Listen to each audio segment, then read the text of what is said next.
So guys, today's continue in part 2. So let's start. Early in the 16th century, after countless hardships and brushes with death, he found evidence of a great and wealthy empire to the south of Mexico, in present-day Peru. By conquering this empire, the Incan, the Incan and seizing its gold, he would make himself the next Cortes. The problem was that even as he made this discovery, word of it spread among hundreds of other conquistadors. He did not understand that half the game was keeping it quiet and carefully watching those around him. A few years after he discovered which location of the Incan Empire, a soldier in his own army, Francisco Pizarro, helped to get him beheaded for treason. Pizarro went on to take what Balboa had spent so many years trying to find. The other pole is that of the artist Peter Paul Rubens, who late in his career found himself deluge with requests for paintings. He created a system. In his large studio, he employed dozens of outstanding painters, one specializing in ropes, another in backgrounds, and so on. He created a vast production line in which a large number of canvases would be worked on at the same time. When an important client visited the studio, Rubens would show his hired painters out for the day. While the client watched from a balcony, Rubens would work at an incredible pace. With unbelievable energy, the client would live in awe of this prodigious man, who could paint so many masterpieces in so short a time. This is the essence of the law. Learn to get others to do the work for you while you take the credit, and you appear to be of godlike strength and power. If you think it important to do all the work yourself, you will never get far, and you will suffer the fate of the Balboas and Teslas of the world. Find people with the skills and creativity you lack. Either hire them, while putting your own name on top of theirs, or find a way to take their work and make it your own. Their creativity thus becomes yours, and you seem a genius to the world. There is another application of this law that does not require the parasitic use of your continuous labors. Use the past a vast storehouse of knowledge and wisdom. Isaac Newton called this standing on the shoulders of giants.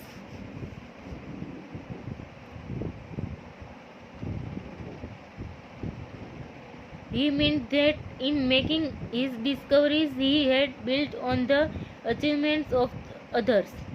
A great part of his aura of genius, he knew, was attributable to his shrewd ability to make the most of the insights of ancient, medieval and Renaissance scientists. Shakespeare borrowed plots, characterizations, and even dialogues from Pulcher, among other writers, for he knew that nobody surpassed Pulcher in the writing of subtle psychology and witty quotes. How many later writers have in their turn borrowed from plagiarized Shakespeare? We all know how few of today's politicians write their own speeches. Their own words would not win them a single vote. Their eloquence and wit, whatever there is of it, they view to a speech writer. Other people do the work. They take the credit. The upside of this is that it is a kind of power that is available to everyone. Learn to use the knowledge of the past and you will look like a genius, even when you are really just a clever borrower. Writers who have delivered into human nature, ancient master of strategy, historians of human stupidity and folly, kings and queens who have learned the hard way how to handle the burdens of power. Their knowledge is gathering dust, waiting for you to come and stand on their shoulders. Their wit can be your wit, their skill can be your skill, and they will never come around to tell people how unoriginal you really are. You can slog through life, making endless mistakes, wasting time and energy trying to do things from your own experience. Or you can use the armies of the past. As Bismarck once said, fools say that they learn by experience. I prefer to profit by others' experience. Image: the vulture of all the creatures in the jungle. He has it the easiest. The hard work of others become his work. Their failure to survive become his nourishment. Keep an eye on the vulture. While you are hard at work, he is circling above. Do not fight him, join him. Authority: there is much to be known. Life is short, and life is not life without knowledge. It is therefore an excellent device to acquire knowledge from everybody. Thus, by the sweat of another's brow, you win the reputation of being an oracle. Reversal: there are times when taking the credit for work that others have done is not the wise course. If your power is not firmly enough established, you will seem to be pushing people out the limelight. To be a brilliant exploiter of talent, your position must be unshakable, or you will be accused of deception. Be sure you know when letting other people share the credit serves you purpose. It is especially important to not be greedy when you have a master above you. President Richard Nixon's historic visit to the People's Republic of China was originally his idea, but it might never have come off but for the deft diplomacy of Henry Kissinger. Nor would it have been as successful without Kissinger's life. Still, when the time came to take credit, Kissinger adroitly let Nixon get the lion's share, knowing that the truth would come out later. He was careful not to jeopardize his standing in the short term by hogging the limelight. Kissinger played the game expertly. He took credit for the work of those below him while graciously giving credit for his own labors to those above. That is the way to play the game. So guys, this law is 7. Get others to do the work for you, but always take the credit. So next law is 8.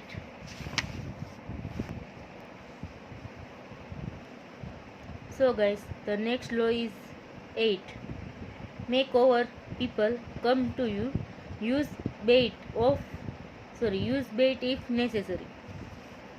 So let's start. First is judgment. When you force the other person of act, you are the one in control. It is always better to make your opponent come to you. Abandoning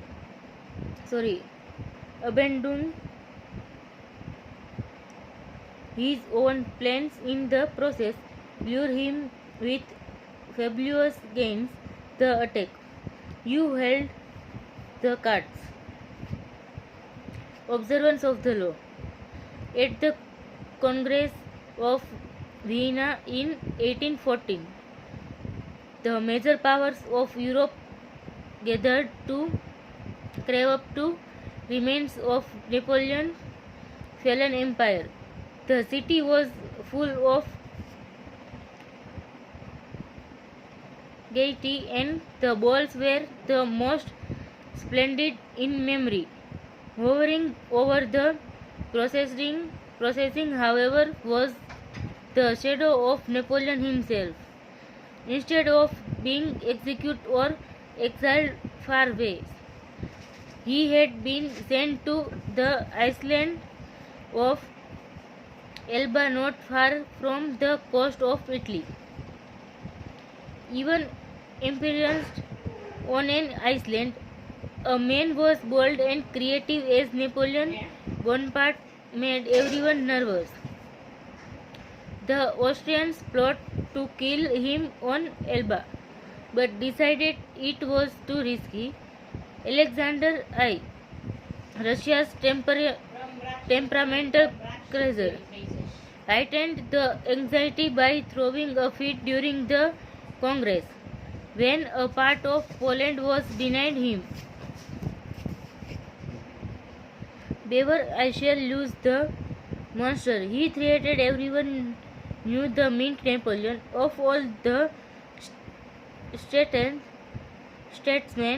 gathered in Vienna, only Talleyrand, Napoleon's former foreign minister, seemed calm and unconcerned.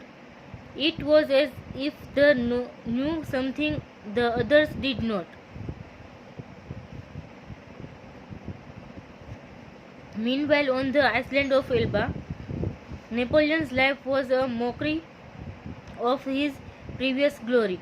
As Elba's king, he had been allowed to from a court.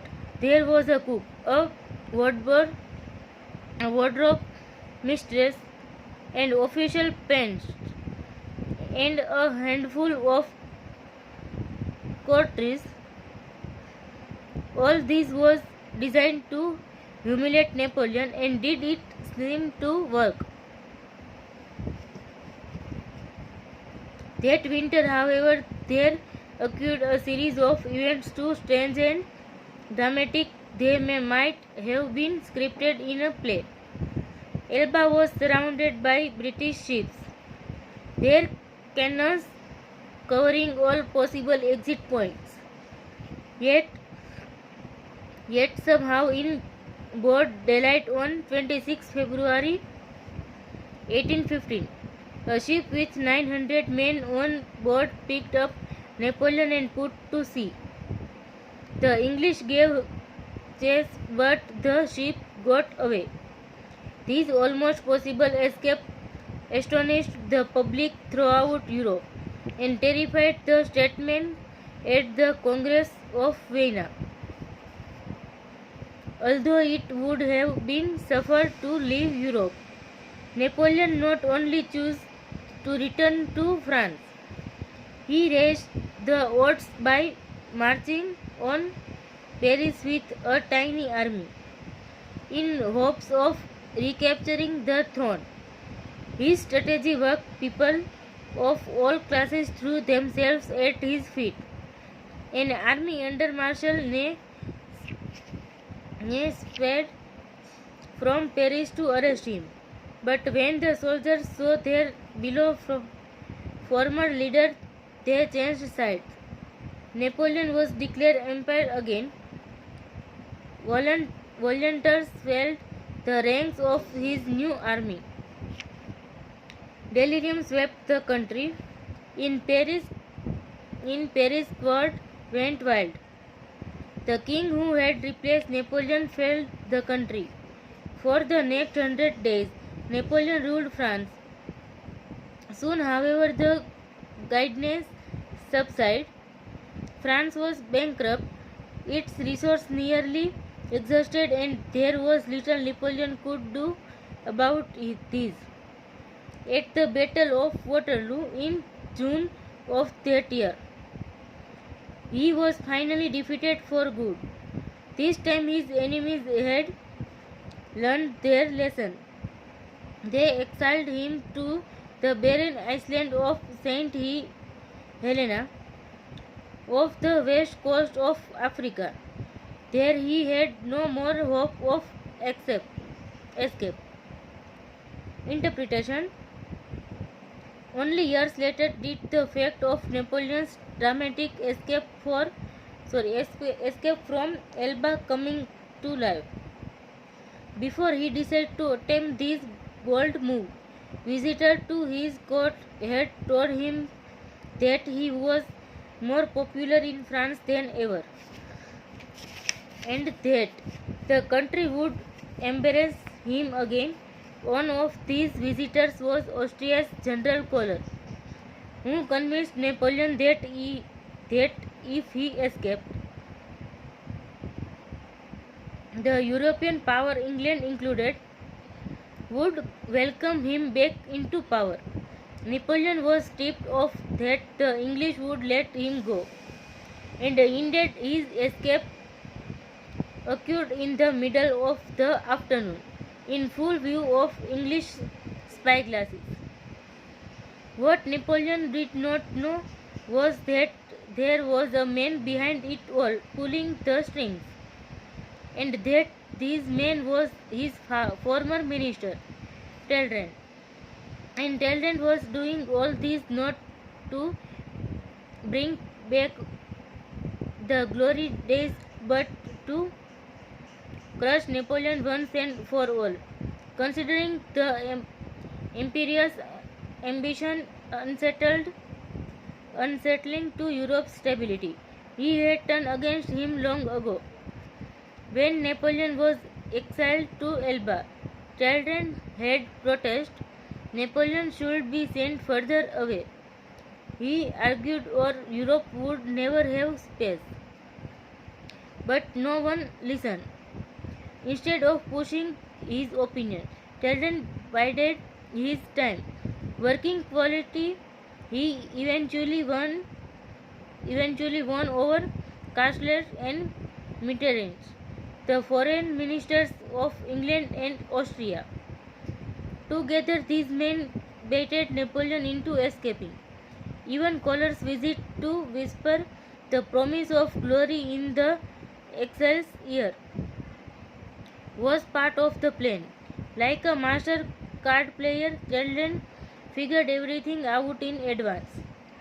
He knew Napoleon would fall into the trap he had set.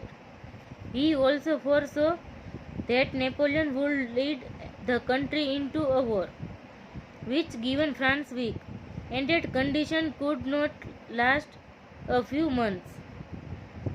One diplomat in Vienna who understood that Talleyrand was behind it all said he has set the house ablaze in order to save it from the plague.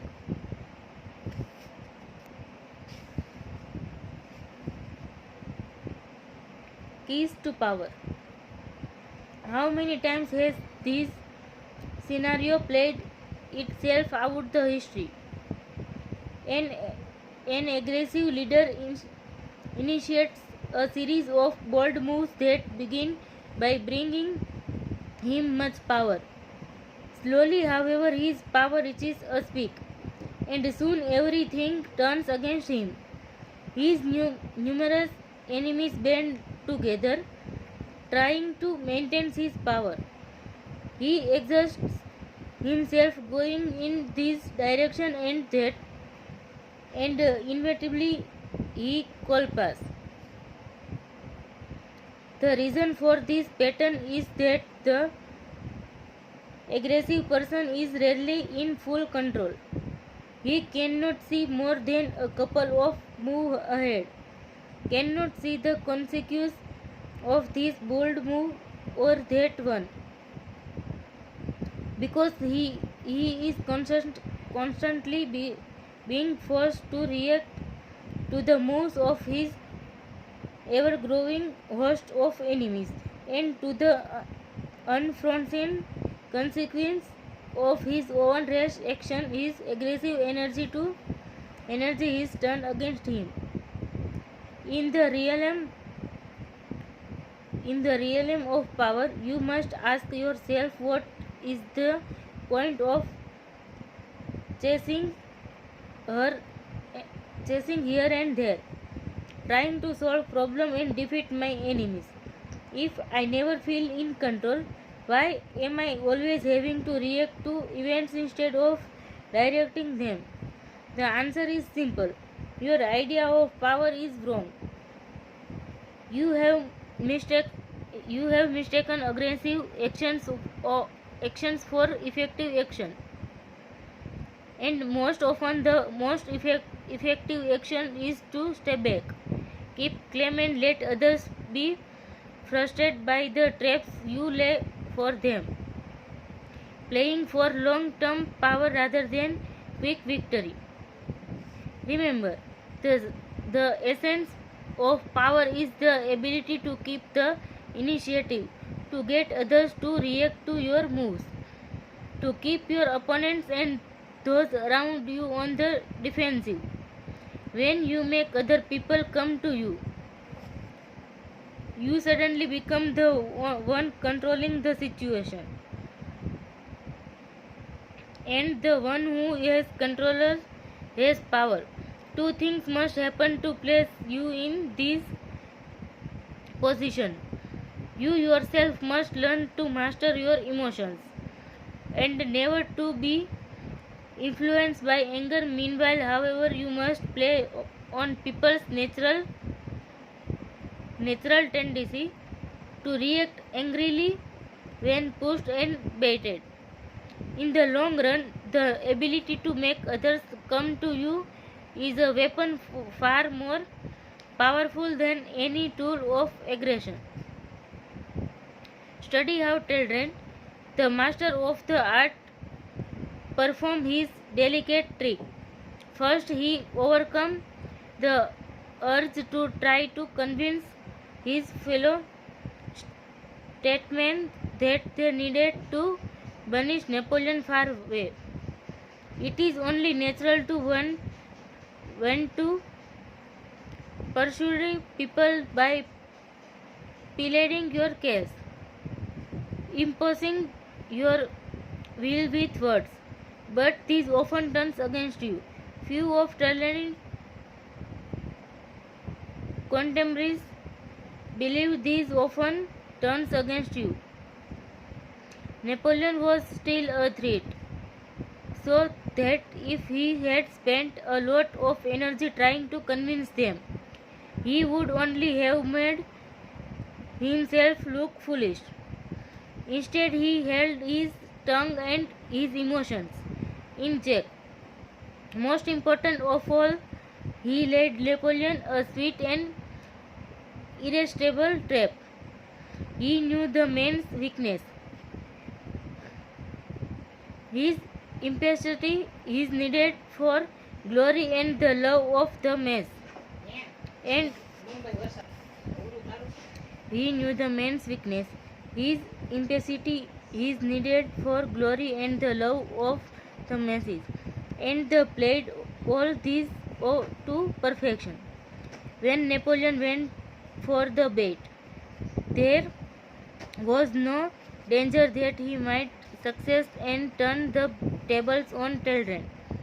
who better than anyone knew France's depleted state, and even had Napoleon been able to overcome these difficulties, the likelihood of his success would have been greater were he able to choose his time and place of action. By setting the proper trap, Talleyrand took the time and place into his own hands. All of us have only so much energy, and there is a moment when our energies are at their peak, when you make the other person come to you. He wear himself out, wasting his energy on the trip. In the year 1905, Russia and Japan were at war. The Japanese had only recently begun to modernize their warships, so that the Russians had a stronger navy. But by spreading false information, the Japanese Marshal Togo Hiyato baited the Russians into leaving their docks in the Baltic Sea, making them believe they could wipe out the Japanese fleet in one swift attack. The Russian fleet could not reach Japan by the quickest route, through the Strait of Gibraltar and then the Suez Canal into the Indian Ocean, because these were controlled by the British and Japan was an ally of Great Britain. They had to go around the Cape of Good Hope at the southern tip of Africa, adding over more than 6,000 miles to the voyage. Once the fleet passed the Cape, the Japanese spread another false story. They were sailing to launch a counterattack, so the Russians made the entire journey to Japan on combat alert. By the time they arrived there, seamen were tense, exhausted and overworked, while the Japanese had been waiting at their ease.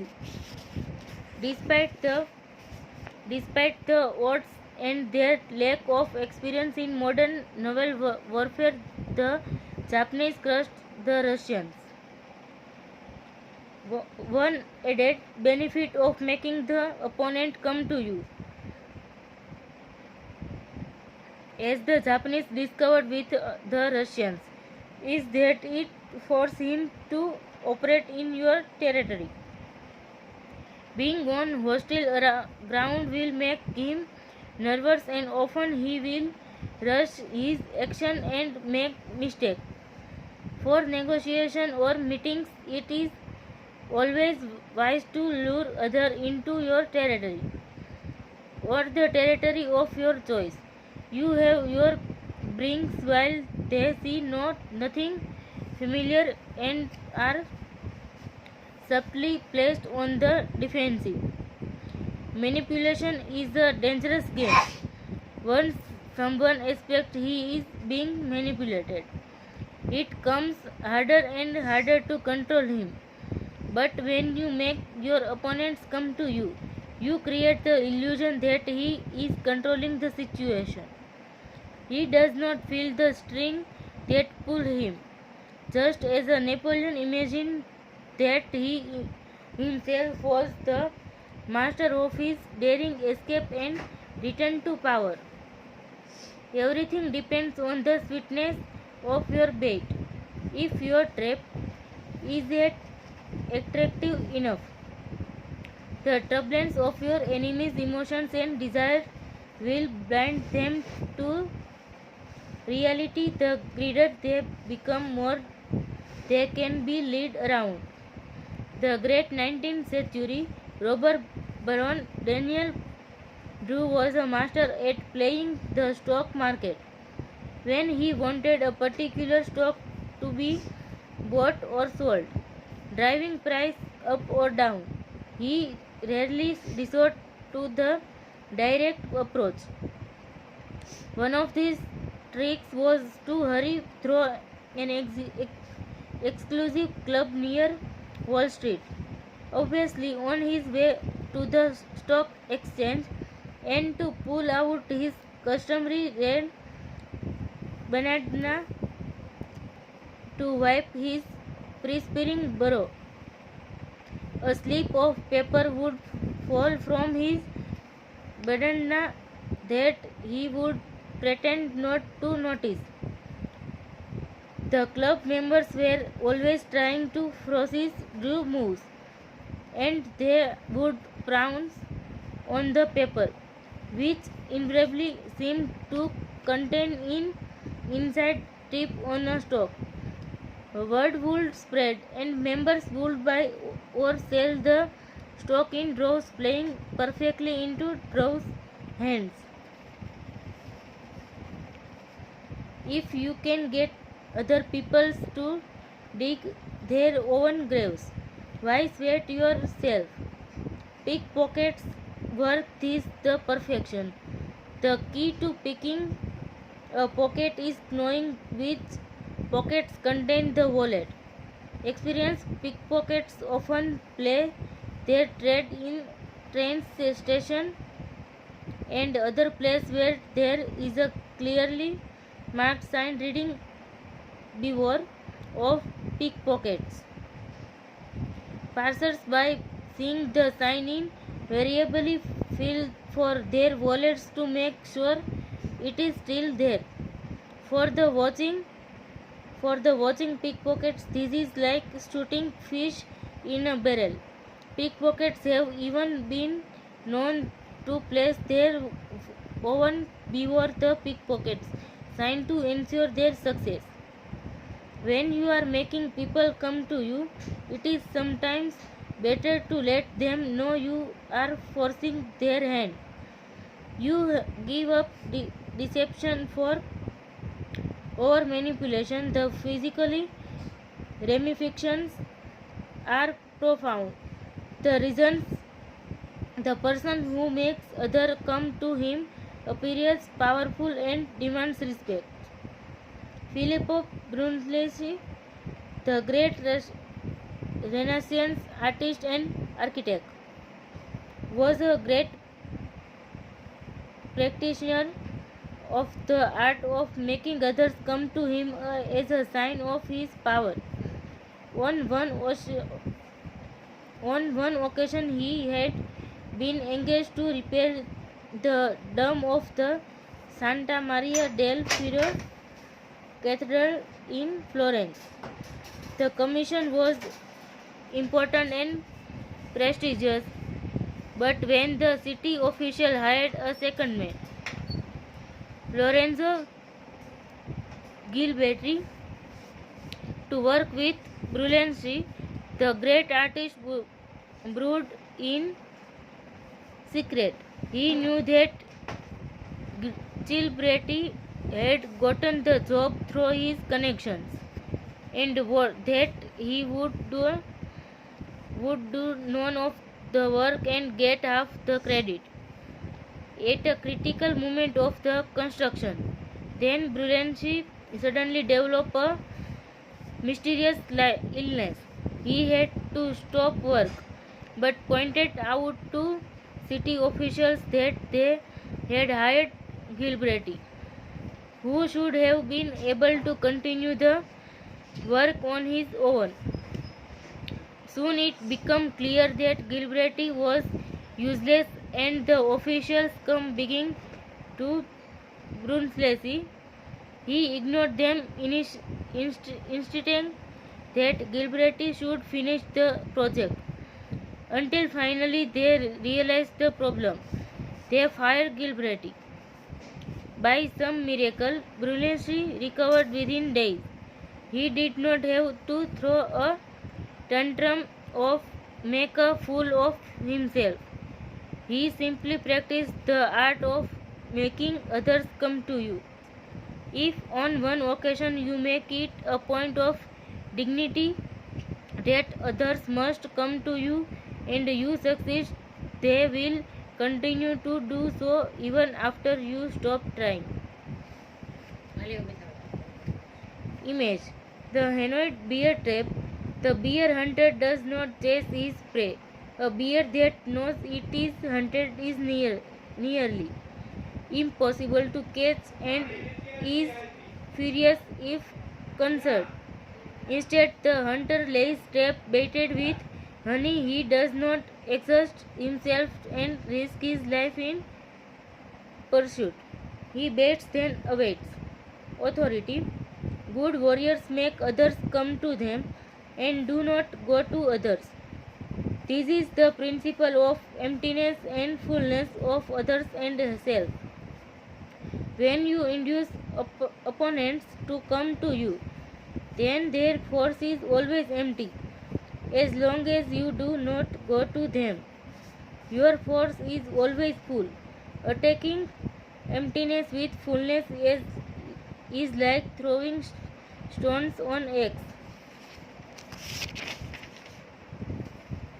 Reversal: although it is generally the wiser policy to make others exhaust themselves crushing you, there are opposite cases where striking suddenly and aggressively at the enemy so demoralize him that his angry sink. Instead of making others come to you, you go to them, force the issue, take the lead. Fast attack can be an awesome weapon, for it forces the other person to react without the time to think or plan. With no time to think, people make errors of judgment and are thrown on the defensive. This tactic is the observe of waiting and betting, but it serves the same function. You make your enemy respond on your terms.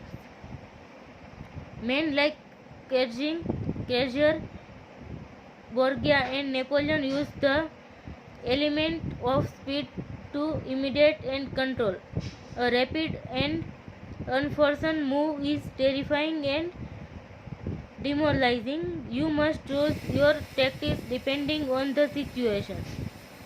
If you have time on your side and know that you and your enemies are at least at equal strength, then deplete their strength by making them come to you. If time is against you, your enemies are weaker, and waiting will only give them the chance to recover. Give them no such chance. Strike quickly, and they have nowhere to go. As the boxer Joy Lewis put it, he can run, but he can't hide. So guys, this law is 8. Make other people come to you. Use bait if necessary. Next law is 9. Win through your actions, never through arguments. Is continue tomorrow. Thank you.